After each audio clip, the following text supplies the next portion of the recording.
बोलिएगा। लोकसभा चुनाव को लेकर के जिस तरह से नेताओं का जो अमर्यादित भाषा जो आ रहा है, उसको लेकर के कहीं ना कहीं समाज पे इसका बुरा असर हो रहा है। अब हमारे साथ इन्हीं मुद्दों को लेकर हमारे साथ मौजूद हैं राजद के नेता अजय चौहान। अजय चौहान जी, एटीएन लाइव में आपका स्वागत है। और सबसे पहला सवाल ये है कि आज की जो राजनीति देखी जा रही है, एक दूसरे पे तीखा प्रहार करना, अमर्यादित भाषा का प्रयोग करना, कितना सही मानते हैं आप इसको? सबसे पहले आपको धन्यवाद ज्ञापित करेंगे कि बहुत अच्छा इशू पे आपने चर्चा किया है कि आजकल नेताओं का जो बयान है अमर्यादित तरीका से, वह चाहे किसी दल का नेता हो, आप जनमानस का रिप्रेजेंट करने जा रहे हैं और आप जनता के प्रतिनिधि बनने जा रहे हैं और देश की आवाम और सिवान की आवाम जो आपको ताकत देगी, और वह व्यक्ति अगर अमर्यादित भाषा का प्रयोग करे और वह व्यक्ति अपने जुबान को अगर गंदा करता है, तो यह पहले सीधा सीधा हम आपके माध्यम से उस व्यक्ति को संदेश देना चाहते हैं कि वह व्यक्ति चाहे किसी दल का हो, अगर कहीं अमर्यादित भाषा का प्रयोग करता है तो सिवान और देश की आवाम उसको अपने ताकत से सबक सिखाने का काम करे कि इस तरह की बात और इस तरह का व्यवहार सिवान और आम जनता उसको बर्दाश्त नहीं कर सकते। इसलिए उनको सुधरना होगा। किन्हें सुधरना होगा? किन्हें? आप व्यक्ति, वह चाहे किसी दल का हो, अगर मेरे दल का व्यक्ति है उसको भी सुधरना होगा। अगर सामने प्रतिपक्ष का व्यक्ति है, आप देख लीजिए आए समय अभी हमारे देश की जो स्थिति है, कहते हैं कि चौकीदार मजबूत हैं और देश विकास कर रहा है, देश विश्व के मानचित्र पे अलग जा रहा है, और उन्हीं देश के जिसकी सरकार है उसका प्रत्याशी आपके यहाँ देख लीजिए, माननीय कविता सिंह जी कैंडिडेट हैं, और उनके अजय बाबू को देख लीजिए, अजय सिंह जी को देख लीजिए, उनका बयान थोड़ा देख लीजिए। क्या इस देश में मुसलमानों का जगह नहीं है? क्या इस देश में सिख ईसाइयों का जगह नहीं है? आप बार बार क्यों चर्चा करना चाहते हैं आम आवाम में कि यहाँ जो राष्ट्रीय जनता दल को वोट देगा वह पाकिस्तान जाएगा? आप हिंदुस्तान पाकिस्तान की बात क्यों करते हैं? अगर आपने विकास किया है, आपके प्रधानमंत्री माननीय नरेंद्र मोदी जी ने विकास किया है, तो भी सिवान की आवाम के साथ आप विकास के मुद्दों पे चर्चा करिए। आप केवल और केवल कहते हैं कि हिंदुस्तान में रहना है तो जय श्री राम कहना है। क्या माननीय नेता को यही एक मुद्दा बच गया है जो सिवान और देश के आवाम को धर्म और जाति के नाम पे भड़का करके अपना रोटी सेकेंगे? मैं उसका पुरजोर विरोध करता हूं। और जो व्यक्ति, वह चाहे मेरे ही दल का व्यक्ति हो, अगर वह धर्म और जाति के नाम पे राजनीति करता है तो उसका विरोध होना चाहिए। वह चाहे विपक्ष का व्यक्ति हो, अगर धर्म और जाति के नाम पर राजनीति करता है तो उस व्यक्ति का विरोध होना चाहिए और उसको कहीं भी इस जनमानस में रिप्रेजेंट करने के लिए जगह नहीं मिलना चाहिए। मेरा अपना सोच है। टूना पांडे ने परसों एक बयान दिया था और शायद अजय जी ने कुछ बयान दिया था जो कविता सिंह के पति हैं, उसको लेकर के टूना जी काफी खफा थे। और जो बयान आया, वो बयान यह आया था, टूना पांडे जी ने सीधे तौर पर कहा था कि अजय सिंह में अगर हिम्मत है तो आकर के वो चुनाव में लड़ जाए और हमसे आकर के चुनाव में लड़े, फिर उनकी जो है वो सामने आ जाएगी। आप देख लीजिए, वह उनके दल के लोग हैं, सम्मानित हम लोग के, चूंकि हम मुखिया भी हैं और हम लोग के वो प्रतिनिधि हैं, और आप देख लीजिए उनके दल के ही लोग, वह अपने दल के लोगों के साथ इतना गंदा सलूक कर रहे हैं। आप उम्मीद करते हैं कि जो अपने ही भाई के साथ, अपने ही दल के सम्मानित नेतागण और अपने ही दल के लोगों के साथ इस तरह का व्यवहार करता है, वह सिवान के आवाम के साथ कभी विकास की बात कर सकता है? सिवान के आवाम के कभी हक हुकूक की बात कर सकता है? माननीय टूना पांडे जी ने बहुत अच्छा स्टेप उठाया है। क्यों? जो आदमी गलत कर रहा है, चाहे अपने ही घर का अपना बेटा हो, अगर वह गलत करेगा उसके गलत का विरोध होना चाहिए। तो मैं उनको धन्यवाद ज्ञापित करता हूं आपके माध्यम से माननीय टूना पांडे जी को कि उन्होंने बहुत अच्छा कदम उठाया है।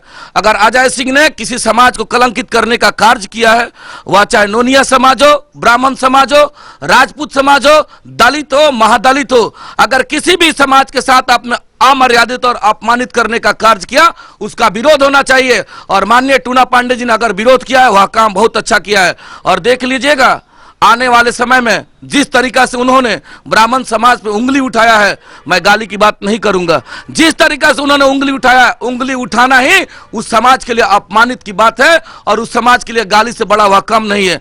जो व्यक्ति आज सिवान की लड़ाई लड़ रहा है, कह रहा है कि सिवान को आगे ले जाएंगे, प्रधानमंत्री के नेतृत्व में सरकार बनाएंगे, मैं प्रधानमंत्री जी से पूछना चाहता हूं कि आप कभी सोचे थे जिनको आपने 15 साल का प्रतिनिधित्व जीरादेव विधानसभा में वहां के लोगों ने दिया, और वह व्यक्ति जीरादेव ये दुरौदा के धरती पे दिया, और दुरौदा के धरती पे मैं आपके माध्यम से माननीय विधायिका से पूछना चाहता हूं, केवल और केवल हमारे बातों का जवाब दे। अगर 15 साल में दुरौदा के धरती पे कोई एक मॉडल देने का कार्य किया है तो आप हमें बताएंगे। वह तो केवल और केवल सत्ता के लालच में, सत्ता के लालच में कि आज हम विधायक हैं, कल एमपी बन जाएंगे, सत्ता के लालच में सिवान के आवाम के सामने व्यक्ति है। लेकिन सिवान की आवाम भी समझ रही है, ये सिवान की आवाम सत्ता सुख भोगने के लिए नहीं देने जा रही है। उनका कहना है कि दुरौदा विधानसभा को मॉडल बनाया गया है, सड़क नहीं थे, सड़क बनाया गया, कई जगहों पे पुल नहीं थे, जो पहले लकड़ी का जो चचरा का जो पुल होता था उस पे लोग चला करते थे, कई बार हादसे भी हो जाया करते थे।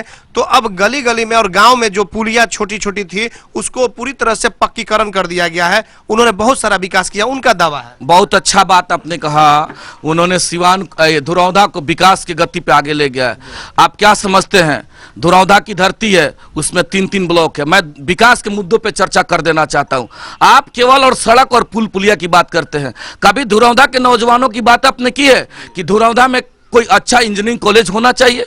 दुरौदा में कई कॉलेजेस है, ये भी उनका कहना है कि कई तरह के कॉलेज, ITI कॉलेज है, पॉलिटेक्निक कॉलेज है, उनका यह मानना है कि कई तरह के कॉलेज खुले हैं। लेकिन जो ये पूर्व सांसद साहबुद्दीन है, इन लोगों द्वारा आज तक क्या कुछ किया गया? वो जो कह रहे हैं कि हमने दुरौदा में दिया, देख लीजिए दुरौदा में एक भी नेतरहाट विद्यालय नहीं है, एक भी नवोदय विद्यालय नहीं है, वहां के बच्चों के लिए कोई अच्छा इंस्टीट्यूशन नहीं है, एक भी आपने उद्योग नहीं लगाया। और आप सम्मानित विधायक हैं और या विधायक महोदय बोले हैं कि हमने रोड बनवा दिया, नाला बनवा दिया। क्या रोड और नाला बनवा देना ही विधानसभा का समुचित विकास है? मैं उस विकास को सिरे से खारिज कर रहा हूं। विकास की बात करना है तो समाज में समानता आ जाए, समाज में समरसता आ जाए। वहां के नौजवानों के लिए अगर आपने वहां कोई रोजगार का व्यवस्था किया होता, हम मानते कि आपने विकास किया है। आपने किया क्या?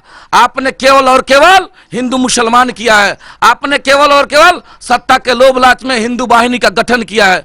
क्या एक व्यक्ति कहता है उस विधानसभा क्षेत्र में रह करके कि हम हिंदू वाहिनी का अध्यक्ष हैं, हिंदुस्तान में रहना है तो जय श्री राम कहना है? मैं पूछना चाहता हूं कि जब वह विधायक बने थे पूर्व में महागठबंधन के समय में, तो क्या मुसलमान उनको वोट नहीं दिए थे? आप भूल गए?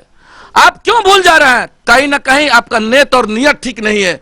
अगर आपका नेत और नियत ठीक नहीं है तो आपको इसका खमियाजा भुगतना होगा, और बहुत जल्द आपके सामने। ये हम नहीं कह रहे हैं, सिवान की आवाम कह रही है, और सिवान की आवाम यह मान बना चुकी है। और आपके माध्यम से एक और बात बता देना चाहते हैं, आप केवल सत्ता के लालच में बदल रहे हैं सिस्टम को। किसको? आज विधायक है, कल MP बन जाए। और आपके माध्यम से हम सलाम करना चाहते हैं किसको?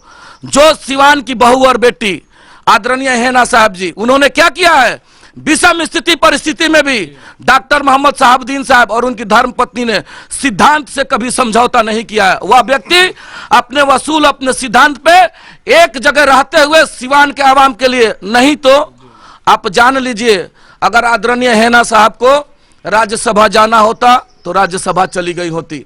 आदरणीय हेना साहब को अगर विधायक बनना होता तो विधायक बन गई होती। आदरणीय हेना साहब को अगर MLC बनना होता तो MLC बन गई होती।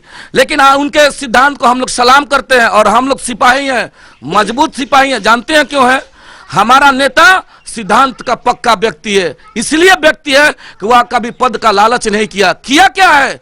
सिवान के आवाम के लिए, सिवान के हक हुकूक के लिए जो दिन और रात सोचता है। आदरणीय हेना साहब 10 साल के संघर्ष में भी हर वक्त उन्होंने अगर चर्चा किया है तो सिवान के आवाम के लिए, सिवान के सभी समुदाय के लिए, सिवान के सभी समाज के लिए हर वक्त उन्होंने चिंतन किया है। हर वक्त वह चिंता करती है कि हमारा सिवान आगे कैसे जाएगा, हमारा सिवान समाज के मुख्य धारा में कैसे आएगा, हमारे सिवान में सामाजिक समरसता कैसे बढ़े। उन्होंने यही केवल चिंतन करने का कार्य किया है। पार्टी के द्वारा कुछ और भी बातें कही जाती है कि दुरौदा विधानसभा में पिछले बार जो चुनाव हुआ मुस्लिमों का काफी वोट उन्हें मिला, आपके राजद के नेता कहते हैं।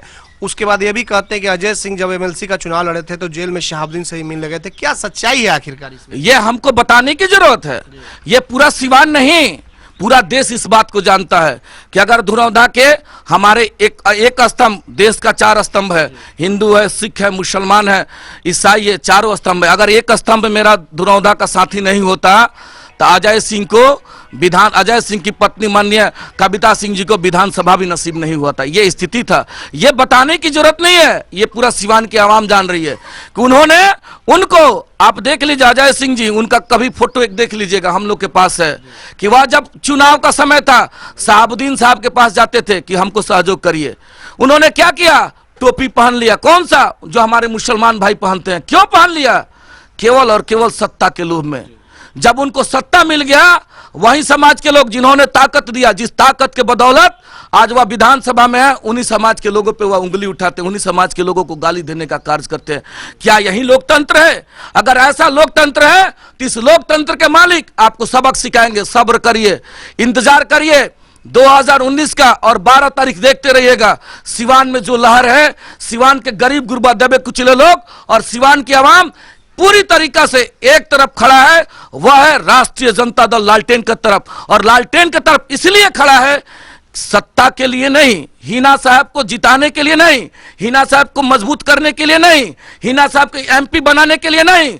सिवान की आवाम अपने हक और हुकूक के लिए, सिवान के हक और हुकूक के लिए, सिवान के विकास के लिए अपने प्रत्याशी हिना साहब को दिल्ली भेजने का मन बना लिया है। अजय सिंह का यह भी कहना है कि हिना अगर जीत गई तो तिहाड़ जेल से शहाबुद्दीन को सबसे पहले निकालने का काम करेंगे और सिवान में फिर से वही पुराना दिन आ जाएगा। अब देख लीजिए अजय सिंह की बात क्या करेंगे। अजय सिंह को यह जानना चाहिए कि अगर कोई एमपी बन जाए और हिना साहब जब चली जाएंगी लोकसभा में, तो क्या लोकसभा में प्रस्ताव पारित हो जाएगा शहाबुद्दीन साहब को बाहर लाने के लिए? वह तो माननीय न्यायालय का मामला है। हम लोग या हिना साहब शहाबुद्दीन साहब को बाहर लाने के लिए नहीं काम कर रही है, वह माननीय न्यायालय का काम है। शहाबुद्दीन साहब को जब आना होगा हम रोक नहीं सकते हैं, शहाबुद्दीन साहब को जब अंदर जाना होगा कोई रोक नहीं सकता है, वह माननीय न्यायालय का मामला है। हिना साहब केवल और केवल सिवान की आवाम और सिवान के विकास के लिए देश रत्न डॉक्टर राजेंद्र प्रसाद मौलाना मजरूल हक साहब की धरती को देश के मानचित्र पे जिस तरीका से शहाबुद्दीन साहब ने अपने समय में अग्रणी पे रखा था, माननीय आदरणीय हिना साहब का भी यही सोच है कि जो हमारे पति, जो डॉक्टर मोहम्मद शहाबुद्दीन ने जिस कारवा को लेके चला था, जिस रथ को लेके चला था, वह रथ रुका हुआ है और उस रथ को सिवान के आवाम के लिए देश के मानचित्र पे आगे ले जाने का प्रयास कर रही है। और जान लीजिए आने वाले समय में देश में डॉक्टर राजेंद्र प्रसाद और मौलाना मजरूल हक साहब की धरती निश्चित तौर पर अग्रणी होगा। केवल और केवल हिना साहब यही सोचती हैं। अजय सिंह का कल बयान आया हुआ है कि हिना साहब को पाकिस्तान फंडिंग कर रहा है चुनाव लड़ने के लिए। आप एक बात बताइए, अजय सिंह इस तरह का बयान दे दें कि पाकिस्तान फंडिंग कर रहा है, देश में सिस्टम नहीं है, देश में व्यवस्था नहीं है क्या, देश में कानून नहीं है? ऐसा होता है क्या? वह केवल और केवल सिवान के आवाम का ध्यान डाइवर्ट करना चाहते हैं। क्या करना चाहते हैं? हिंदू को हिंदू से जगाना चाहते हैं, मुसलमान और हिंदू को लड़ाना चाहते हैं। इस तरह का बयान देना, पाकिस्तान फंडिंग कर रहा है, ऐसा संभव है? ऐसा होता है क्या? अगर ऐसा होता है तो वह उनके साथ होता होगा, वह उनके साथ होता होगा। लेकिन सिवान और देश, भारत लोकतांत्रिक देश है और भारत का सिस्टम बहुत मजबूत है। भारत का सिस्टम इतना कमजोर नहीं है। अगर कमजोर है तो आदरणीय अजय सिंह जी को हम कहना चाहते हैं कि आप ही की सरकार है, बिहार में भी आपकी सरकार है और देश में भी आपकी सरकार है। आपका सिस्टम कहाँ है? आप क्यों नहीं उस पर लगाम लगाते हैं? अगर पाकिस्तान के लोग हिना साहब को फंडिंग कर रहे हैं, या पूरी तरीका से झूठ है और केवल सिवान के लोगों का डाइवर्ट करना चाहते हैं ध्यान। चूंकि सिवान की आवाम ने यह मन बना चुका है कि हम अपने विकास के लिए आदरणीय हिना साहब को दिल्ली भेजेंगे। अब भैया उनके जेहन से ऊपर निकल रहे हैं, अब उनको समझ में नहीं आ रहा है, चूंकि वह हार रहे हैं। और जब आदमी हारता है, जब आदमी अपने मिशन में कामयाब नहीं होता है तो वह परेशान होता है। जब परेशान होगा तो अलूल जलूल बयान तो देना उनका स्वाभाविक है। वह व्यक्ति बयान दे रहे हैं तो वह उनका कर्तव्य है और इसका खमियाजा आदरणीय एमएलसी साहब को हम धन्यवाद पुनः आपके माध्यम से देना चाहते हैं कि अगर अपने भी परिवार में कोई गलत कर रहा है उसका उन्होंने विरोध किया। और देख लीजिएगा जिस तरीका से उस समाज के लोगों पर उन्होंने उंगली उठाया है, वह समाज आने वाले 12 तारीख को उनको अपना ताकत दिखाएगा और वह ताकत होगा वोट का ताकत। और 12 तारीख को उस समाज के भी लोग आदरणीय हिना साहब के पक्ष में एक तरफा खड़ा है और अपनी ताकत आदरणीय हिना साहब को देकर के दिल्ली भेजने का मन बना चुकी है। हिना साहब को हराकर उसामा बिन लादेन, वो उनका जैसे कि कहना है अजय सिंह का कि उसामा बिन लादेन और उसकी अम्मा को हराने के बाद उसे पाकिस्तान भेज दिया जाएगा। ऐसा संभव है? वह आजाद भारत और सिवान की बेटी है, सिवान की बहू है और हिंदुस्तान की नागरिक है, और आपके पास ऐसा कौन सा तंत्र है जो आप यहां से पाकिस्तान भेज दीजिएगा? या उनका मन का बढ़ा हुआ बात है? जानते हैं क्यों? उन्होंने ठग करके सत्ता पे बना हुआ है। और इस तरह का जो बयान देता है कि हम किसको पाकिस्तान भेज देंगे, हम किसी को नेपाल भेज देंगे, या उनका अधिकार क्षेत्र का बाहर है, और इस तरह का बयान आने वाले समय में लोकसभा में उनको भुगतना है। और यहीं तक नहीं, यहीं तक नहीं, देख लीजिएगा 2020 में, वह 2020 में दुरौदा की आवाम भी उनको बुरी तरीका से इस बात का बदला लेगी कि यह लोकतांत्रिक जो देश है, डॉक्टर राजेंद्र प्रसाद, मौलाना मजरूल हक साहब की धरती है, और यहां जात पात हिंदू मुसलमान नहीं चलेगा। अगर आप हिंदू मुसलमान करते हैं तो आपके आने वाले समय में दुरौदा के भी मालिक आपको सबक सिखाने का कार्य करेगी। तो जिस तरह से देखा जा रहा है कि ओम प्रकाश जी का टिकट कट गया, और आज वो टूना पांडे जो कल तक इनका विरोध किया करते थे, आज दोनों लोग एक साथ खड़े हैं, तो क्या बैक सपोर्ट कहीं राजद को तो ये लोग नहीं कर रहे हैं? आप देख लीजिए, हम शुरू में ही हम लोग ओम प्रकाश, माननीय सांसद ओम प्रकाश जी का हम लोग सिपाही थे। जानते हैं हम लोग क्यों अलग हुए? कोई उनसे मतभेद नहीं था, उनसे किसी बात को लेकर के हमारी कोई बहुत ललक लालसा नहीं थी। हमने देखा कि माननीय सांसद महोदय को बहुत सम्मान नहीं मिल रहा है, और हम लोगों ने उनका अपना ताकत दिया। हम लोगों ने जिन व्यक्ति को ताकत दिया, अगर हमारे नेता का अपमान होगा तो हम उसको बर्दाश्त नहीं करेंगे। वह चूंकि नेता थे, वह पद पे थे, उन्होंने उस चीज को बर्दाश्त किया, हम लोग बर्दाश्त करने वाले में से नहीं थे। आज देख लीजिए सामने भारतीय जनता पार्टी के लोग कहते हैं कि सबका साथ सबका विकास, आप कहते हैं सबको लेके चलेंगे। ऐसा क्या दिन आ गया? आपने 7-7 सीट, 6-6 सीट आपने दे दिया किनको? जो समाज के मुख्य धारा के लोग हैं। और आपके बीच का एक बेटा, एक पिछड़ा, कह रहे थे सांसद महोदय कि हमारी गुनाह केवल यही है कि हम पिछड़ा जाति से है। मैं माननीय सांसद महोदय को बोलना चाहता हूं, आप घबराइए नहीं, और आप पिछड़ा समाज से तो कोई फर्क नहीं पड़ता है। पूरा सिवान की पिछड़ा समाज आपके हर सुख दुख में खड़ा है। आप जहां खोजिएगा हम लोग पुनः उनके साथ ताकत बन के खड़ा होंगे, आपको घबराने की जरूरत नहीं है। लेकिन आपको भी हम लोग गुजारिश करना चाहते हैं, आप भी लोगों को पहचानिए। जिस घर में आपको सम्मान नहीं है, उस घर को आपको छोड़ देना पहले ही चाहिए था, और वैसे लोगों के साथ आपको रहना, यह समाज हमारा भी कहता है कि आप वैसे लोगों के साथ नहीं रहिए।